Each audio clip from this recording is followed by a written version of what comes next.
Hey everybody, my name is Erin and I am an energetic alchemist here in Chicago, Illinois. And today we're going to talk about what is a spiritual awakening. Just so you know, I'm going to be producing a series of videos talking about different spiritual topics. What is a spiritual awakening? What is the dark night of the soul? How can I work on my shadow? What is shadow work? All these questions are going to be addressed in these videos. This is video 1. All right, so for our first question, the question is, what is a spiritual awakening? It's a term that gets thrown around a lot on the internet. I see a lot of TikToks about it and a lot of people saying, if you think you have a spiritual awakening, you are, which is true, I say it too. But there's no real talk about what is actually a spiritual awakening. A spiritual awakening, contrary to what a lot of people think, has very little to do with actual religion. Spiritual awakenings are about you discovering that there's far more to the world around you than you can see or feel right now. It's about understanding that you are a small part of something much, much larger, that we are all part of one, and that religion is a construct that we don't need. It's all about spirituality. Spirituality found within you.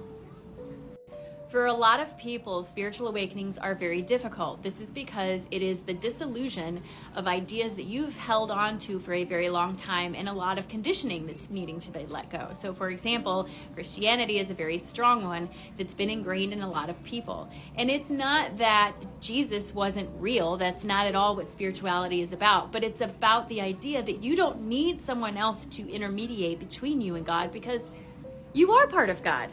Often we find ourselves in a spiritual awakening after some kind of big event, some kind of traumatic event, or finding ourselves somehow at rock bottom. It can be found through going through divorces, losing your job, losing your house, your financial situation turned into shit, having a bad health experience, which was my own. So usually it's when we're at the point where we're actually forced to look inside. That's when your spiritual awakening starts. Spiritual awakenings feel very different for different people. Some people experience a lot of visions. Some people experience voices. Some people don't experience any of that but have crazy dreams and a sudden questioning of everything around them. It manifests differently in everybody, so keep that in mind. It is true that if you think you're going through a spiritual awakening, yep, you probably are. My best advice to you is find a community where you can talk to people who are experiencing similar things.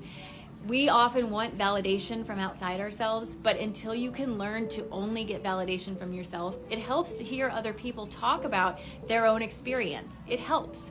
Reach out, find a community. How do you do that? Crystal stores, meditation shops, all that. See you in part 2.